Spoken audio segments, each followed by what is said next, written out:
everyone, and welcome to my channel, Budgeting for Future. Today we are doing our Budget With Me update for May 21st to June 3rd. We did an excellent job sticking to budget over the last 2 weeks because we do budget by paycheck. We did travel to a different part of the state during this time period, so I think that might have contributed to our expenses being a little bit lower in some areas and also definitely higher in others. But overall, it was a great last 2 weeks. So I'm going to go ahead and just get into sharing this with you guys. If you do enjoy videos from me, I would highly consider subscribing to my channel if you have not already. I would love to have you here. And if you do like these videos, also make sure to give them a like as well. Now, for our budget, we did a decent job estimating how much we would have coming in. My husband's pay was a little under. His is actually $1,565.42. Mine was pretty much spot on at $1,272.32. We did have some extra money come in from a Rakuten big check, as I think they like to call them. That was $23.82. If you're interested in getting Rakuten, it's a browser extension. So if you're doing any online shopping, making online purchases, you can click to have it counted as one of your purchases, and then they will reimburse you sometimes 1% of the cost that you spent at the different online retailer, but oftentimes I see ones as high as 10 or 8% cash back, and we definitely have seen those quite a bit in the last few months, so that's why we received that check. And after that, we did have $192.31 come through from our FSA account. So overall, we had about $3,050 to work with. For our fixed expenses, those all happened just as planned. So our mortgage, which we split over 2 paychecks, was $729.58. Our HOA was $98.90. Daycare was $360. Our trash, which we pay quarterly, was $53.96. And my Orange Theory class was $89. It was a bummer. We were sick so much in the past few weeks that I did not actually go to all 8 classes that I paid for. So one of them I paid for but never got to go to. But hopefully this coming month I'll do a little bit better and we'll hopefully get less sick, because that's definitely why I did not have the ability to go to those classes. As for our variable expenses, these are really our most heavily impacted expenses. These obviously are going to fluctuate depending on what we have going on in our lives, and they definitely did. Because we knew we would be going out of town for about 4 to 5 days during these last 2 weeks, we decided to not buy groceries and only kind of bought groceries as we needed them, which I think I kind of liked the idea of. We'll see if we keep sticking with it. But we were able to really cut down those costs because we only bought what we absolutely needed to. We did do quite a bit of out to eat. It ended up all balancing out in the end. So it's interesting what's more important, groceries, out to eat, and how to really spend our money in those different categories. I would love to know what your breakdowns are between groceries and out to eat, since they do technically both end up counting as food. We ended up spending $117.49 on groceries. It ended up being half of what we normally spend, so definitely did a great job there. In terms of gas, we did spend quite a bit of money on gas because we were traveling across the state. We ended up spending $97.78 on gas.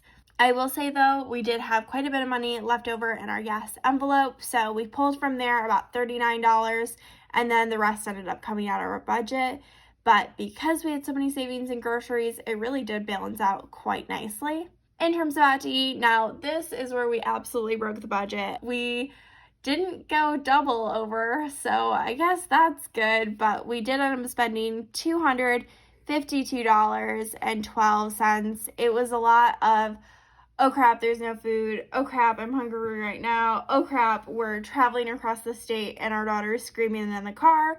So I do think from now on, when we decide to go across the state, we're going to need to budget more strategically during those times, because there's no way we can realistically stick within our budget because everything gets really wonky. I definitely think that we're still trying to figure out what traveling looks like with a child, because for the first year of her life we didn't travel at all because we were pretty much the whole time in a global pandemic. So definitely needing to figure out that part of the budget, but honestly, only going over about $75, I am going to totally count as a win, since our groceries were so low that even if we had bought groceries instead, we would still be $100 under in groceries. So overall, I'm counting the wins and not accepting the losses today. And now we can move on to our fun money.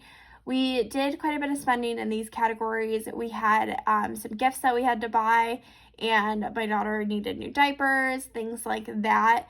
I also bought one new sports bra, so that was exciting. My husband ended up spending $108.74 total. I spent $141.24, and my daughter spent $42.85 over the past 2 weeks. Now, our fun money envelopes do roll over month to month, so we ended up spending more, my husband and I, in our fun money categories, but that $41 and that $8 that we spent just came from previous paychecks, and it just ended up not being one of those weeks where we were able to save any more money into our fun money categories. Right now, overall, I think these categories, my husband has $100, my daughter has also $100, and then I have about $300 in our fun money category. So we're still doing really well on saving a little bit of that for anything that might come up that we want to spend our money on. Now, our savings accounts did really well as well. We do have some sinking funds that we are working towards, and we are trying to also save for another rental property, which is why our down payment is the last. We kind of dump all of our extra money into that category right now. We did come in right on target, putting away $40 towards our phone, $30 to pets, $250 to our savings challenge, which also goes towards our down payment. We ended up actually putting away $180 to different investing accounts.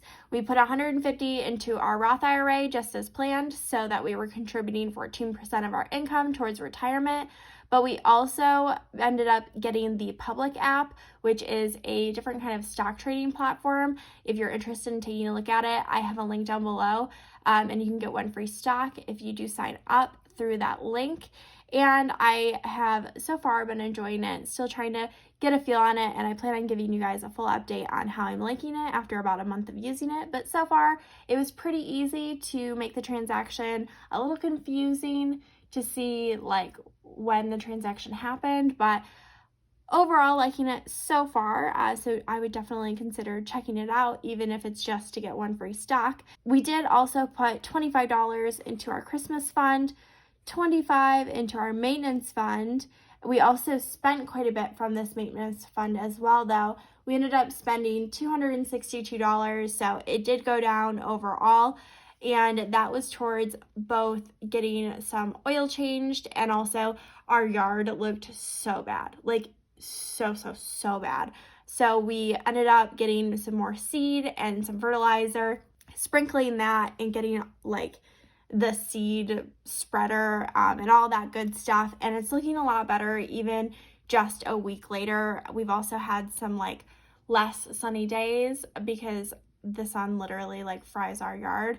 So we are working on getting that looking a little bit better. That way when we do get to do our house appraisal later this year, hopefully our yard won't look like crap and make the house valued at less. In vacation, we also spent a lot of money. We were able to put $250 away, but we ended up spending $802 on different hotel rooms. We are going on a trip in the beginning of August, and we needed to book all of our hotel rooms because they were booking up really fast. We're going to a very touristy location, and holy moly, we're paying like $300 a night for hotel rooms. So made those expenses and finished up making our vacation budget. I do plan on sharing with you guys later on what that vacation budget looks like and how we go about planning for that. But as of right now, hotels have been bought, and that is feeling really good to have one less thing on my to-do list, because you probably as well have a crazy to-do list, and it's always good when you can knock one thing off your list. We were able to put another $25 towards clothes and another $25 towards furniture as well. We are not really buying much clothes or furniture right now, but we are trying to save up a little bit of an emergency pile and sinking fund in case any expenses do come up. Between getting a little bit of extra money this paycheck and also coming in so low on groceries, even though we overspent in the out to eat category, we ended up having $147.04 left over that we were able to put towards our down payment. So over double of what we originally planned on having, and that's feeling really good. Right now, if we needed to buy a house today, we could buy it for $33,000, and that just feels really, really good to be able to say that. So I do hope you enjoyed going through my budget with me, update with you guys.